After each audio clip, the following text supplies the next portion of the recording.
Alright, what's going on everyone? So today I'm really going to be getting into another one of those videos. It's pretty important actually. I wanted to discuss this. I've had so many questions about it. Is really being a hypebeast in 2017 a bad thing or good thing? Like nowadays, we have so many hypebeasts for all these brands, like whether it be Vlone, Supreme, Bape, Palace, whatever brand it may be. We have so many hypebeasts for every single brand. So today I'm really going to be getting into all that, and be sure you guys do subscribe if you are new for more Supreme, Bape, and Palace content. I highly appreciate it. Obviously your guys' support has been incredible and I thank you all for it. Let's shoot for like 10-15 likes in this video. That'd be awesome. So be sure you guys like the video. I still can't reply to comments because I'm still away at camp. I'll be returning very soon and I'm excited for that. I'll reply to every single comment, but anyways, I'm not going to make this intro too long, so let's get into this video. So as you guys may know, we have so many hypebeasts in 2017. Obviously I do a lot of hypebeast videos discussions, but obviously I would not consider myself full hypebeast yet because I sometimes cop the hype items, but really I more or less like copying the items that I actually will wear and enjoy. That's pretty much my style, and obviously with a hypebeast they only cop like box logos and really hyped items. You know, that's pretty much how it is in 2017. There's a lot of hypebeasts that only cop box logos and really hyped items, but again, I think I'm the kind of hypebeast that, you know, we'll cop the hyped items like BOGOs and we'll go for them, but we'll still step aside sometimes to cop the items I like. For example, Mike Hill was one of those, and obviously we have a lot of those hypebeasts that are really, I guess, hypebeasts are not really a great thing. Obviously in 2017 we're just accepting hypebeasts. Obviously back then in 05, 09 being a hypebeast was a bad thing, and obviously it's starting to turn into a bad thing again because we have way too many hypebeasts, and obviously they're just starting, the hypebeast culture is actually starting to shift a bit, where there was hypebeasts back then where I'm that sort of hypebeast, the back then hypebeasts were really, you'll still cop the items you like and cop the hyped item, and then now we're starting to see more hypebeasts that will only cop those really hyped items. So when we get into it, we have a lot of those in 2017, and it's starting to get, hypebeast is starting to get its bad name again, and I don't really see that as a good thing because there's so many hypebeasts out there that it might just kill the culture and kill the brands. And really when you get into it, that's pretty much what I think about hypebeasts in 2017. And really going off that other point, there's just way too many hypebeasts coming in, obviously, and really when you get into that, you're starting to see Supreme drops that look dope but don't involve a BOGO or the North Face or those other big brands. They just aren't selling out. Obviously, I think last week had some dope items like the Terry shorts, Terry tank tops, and all that. Their stripe logos, they didn't sell out quick. You had items sell out in over 2 minutes. You had some dope hats in there, but none of it was really special because most Supreme people are hypebeasts now. And really, you look at it, you just start getting to see all these brands have a hypebeast reputation, have all this hypebeast stuff, and then you get into those regular drops that don't have like a BOGO or the North Face collabs or whatever, these big brands, and they don't have those in them, and you're just starting to see really these drops sell out really slow or just not having any resale value. That's what's been like with Supreme for these last few weeks. There's been no resale value because hypebeasts aren't interested in copying any of this because there's so many hypebeasts now with Supreme.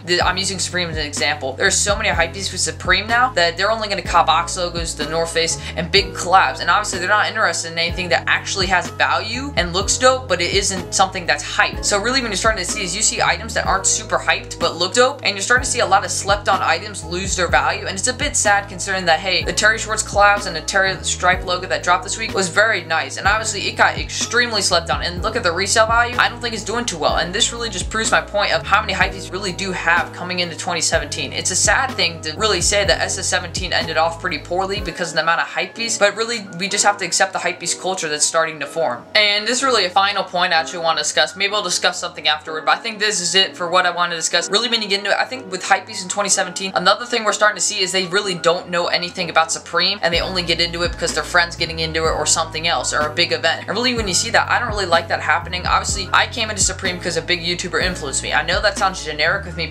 trying to prove a point here, but obviously I researched it a bunch. I did my work, and really I've tried to figure out everything I can about Supreme to be able to show that I know enough to talk about it on YouTube in front of you all. And obviously I do know enough. I know the owner of Supreme, I know everything about it. Obviously I research stuff about tees, I talk about them, know dates, I know why they were created, and I search a lot of stuff about Supreme to understand that. And what you're starting to see with hypebeasts in 2017, they're not doing that. Obviously you just see hypebeasts come in and only know about a couple box logos that they've copped, and they may know about a recent box logo, but then ask them about it 2 years later and they'll say, what box logo dropped 2 years ago? They don't know. It's exactly what happens right here. You're just starting to see this hypebeast culture where hypebeasts are just don't know anything. Obviously you do have hypebeasts that know a whole lot about Supreme and they only cop the hype items. I am fine with those kind of people, but now you're starting to see the kind of hypebeasts that only cop the box logos and they really just don't know anything about Supreme's past or recent history, and it's sort of a sad thing to see come up. But really when you look into it, again, getting back to this thing I've just said before, you just have to accept it. Obviously Supreme's just becoming this really extreme hypebeast brand, and so are all these other brands like Palace. You're starting to see a bit of that happen. Obviously with Bape, it's already really happened. So when you look into is hopefully we'll see the hypebeasts start to know more eventually, but hopefully the hypebeast culture, when it dies off, hopefully it doesn't just completely kill these hype brands, because obviously I think they still look dope, and hopefully the hypebeast won't affect them too much. Anyways, I hope you guys did enjoy this video. I did like discussing this topic. Obviously when it comes to hypebeast, I really do not think of the hypebeast culture as a negative thing, but sadly the hypebeast culture is starting to get a negative reputation because of the lack of people knowing anything about Supreme, and obviously the reputation of only copying hype things. Now I'm not just sometimes copping what they like, but only copping the hype dye because other people like them. And I'm really just starting to see this with Hypebeast, and I don't really like it because SS17 finished really weak in my opinion for Supreme. Obviously, we still have one more week, but really when you get into it for Supreme, their just last few weeks have been downhill. Resale value has not even really been there. It's been non-existent in my opinion. So really when you get into it, it's a sad yet true thing that we have to deal with right now. And obviously, hopefully, Hype start learning more, copping some items that they like, and not leaving these weeks like this week slept on, because there were some solid items with the Terry shorts and all that. They were dope for sure. But anyways, thank you all for watching this video. It means a lot to you guys took your time to stop by and watch. Obviously, if you are new, please subscribe for more Supreme Bait Palace content. Obviously, subscribe below. It should be like a red button. Just hit that, turn on notifications if you want. It's the bell. It's up to you. I really would appreciate it. And